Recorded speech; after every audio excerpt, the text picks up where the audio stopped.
Assalamualaikum warahmatullahi wabarakatuh. Innal hamdalillah, sholatu wassalamu ala Rasulillah Sayyidina Muhammad ibn Abdillah wa ala alihi wa sahbihi wa amma ba'du. Bersyukur kepada Allah dengan ucapan alhamdulillah rabbil alamin. Bersalawat pada Nabi Muhammad SAW dan ucapan Allahumma sholli ala sayyidina Muhammad. Sebagai umat muslim, menunaikan sholat 5 waktu setiap hari adalah wajib hukumnya. Namun di samping sholat wajib, ada jenis sholat sunnah yang bisa ditunaikan guna menambah pahala. Salah satu jenis sholat itu adalah sholat duha.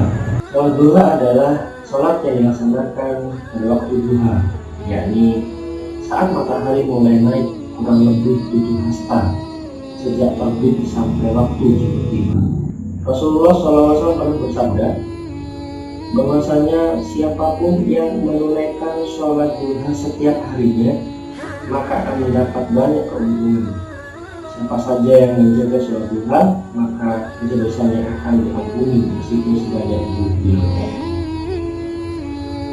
Kita membahas tentang keuntungan atau keutamaan sholat duha.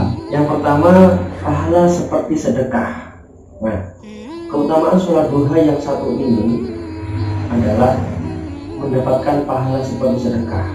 Nah, ternyata amalan sholat duha memiliki nilai yang sama layaknya bersedekah. Sedekah yang dimaksud adalah sedekah yang diperlukan oleh 360 persendian tubuh, terutama jika Anda ikhlas mengerjakannya. Bagi umat Islam yang mengerjakan sholat duha, maka dirinya akan mendapatkan pahala sebanyak persendian tersebut. Sebagaimana hadis yang diriwayatkan oleh Rasulullah SAW berbunyi, di setiap sendi seorang dari kamu terdapat sedekah.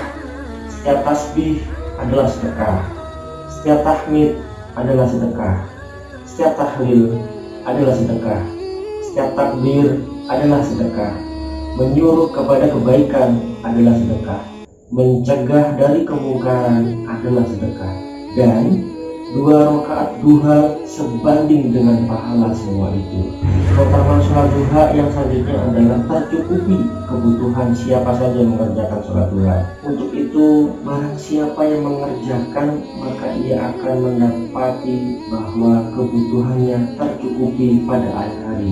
Sesuai janji Allah, Allah memberikan imbalan dan balasan atas kesediaan hambanya mengingat dirinya di waktu duha.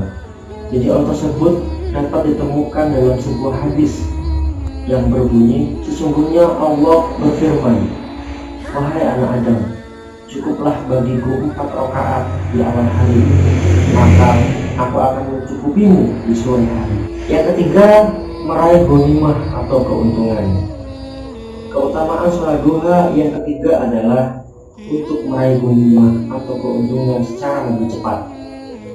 Umat Islam yang secara tekun mengerjakan sholat duha akan memperoleh ghanimah atau keuntungan yang lebih cepat atas izin Allah. Di zaman Rasulullah, beliau membandingkan orang-orang mukmin yang melaksanakan sholat duha dengan para mujahid yang berangkat bertempur ke medan perang dekat dengan tempat tinggal mereka. Para mujahid tersebut kembali dengan cepat membawa ghanimah atau biasa disebut sebagai rampasan perang dalam jumlah banyak beserta kemenangannya. Hal ini adalah motivasi bagi para umatnya untuk mengerjakan amal ibadah serta usaha untuk bertawakal pada Allah SWT.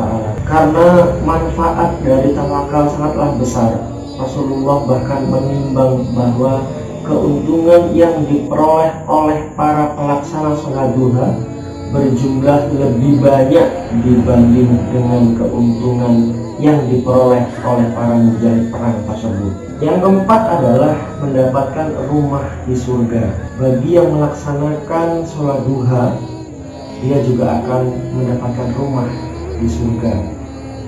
Umat Islam yang bersedia meluangkan waktu untuk melaksanakan sholat duha sebanyak 12 rakaat di awal hari, dijanjikan oleh Allah SWT imbalan berupa rumah yang indah bagi istana di surga. Menurut Anas bin Malik yang mendengar Rasulullah SAW bersabda, siapa saja yang sholat duha 12 rakaat Allah akan membuat untuknya sebuah istana yang terbuat dari emas di surga. Hadis riwayat Ibnu Majah. Yang kelima, mendapatkan pahala setara haji dan umroh. Keutamaan sholat duha yang tak kalah dahsyat lainnya adalah yang satu ini, mendatangkan pahala yang setara dengan haji dan umroh. Barang siapa yang melaksanakan sholat duha dengan tekun, maka orang tersebut akan mendapatkan pahala antara haji dan umroh yang sempurna. Dari Anas radhiyallahu anhu, Rasulullah bersabda, barang siapa yang mengerjakan sholat fajar berjamaah, kemudian ia setelah usai duduk mengingat Allah hingga terbit matahari, lalu ia sholat 2 rakaat, ia mendapatkan pahala seperti pahala haji dan umroh. Yang keenam, menggugurkan dosa. Dengan melaksanakan sholat duha secara rutin, dosa para umat akan dihapuskan meski sebanyak buih-buih di lautan. Ini dari Abu Hurairah radhiyallahu anhu, di mana Rasulullah SAW bersabda, barang siapa yang menjaga sholat duha, maka dosa-dosanya diampuni walaupun dosanya itu sebanyak buih di lautan. Hadis riwayat Tirmizi. Yang ketujuh atau yang terakhir adalah akan dibuatkan pintu khusus di surga. Pintu yang dinamakan pintu duha ini secara khusus diperuntukkan bagi orang-orang yang tekun dan rutin melaksanakan ibadah sholat duha setiap hari semasa hidupnya. Dari Abu Hurairah radhiyallahu anhu, Rasulullah SAW bersabda, sesungguhnya di surga ada salah satu pintu yang dinamakan pintu duha. Bila datang hari kiamat, malaikat menjaga surga memanggil mana ia yang melazimkan sholat duha. Inilah pintu kalian, maka masukilah dengan kasih sayang Allah. Hadis riwayat Tabrani. Semoga bermanfaat bagi kita semua yang senantiasa mendekatkan diri kepada Allah SWT. Wabillahi taufiq wal hidayah. Assalamualaikum warahmatullahi wabarakatuh.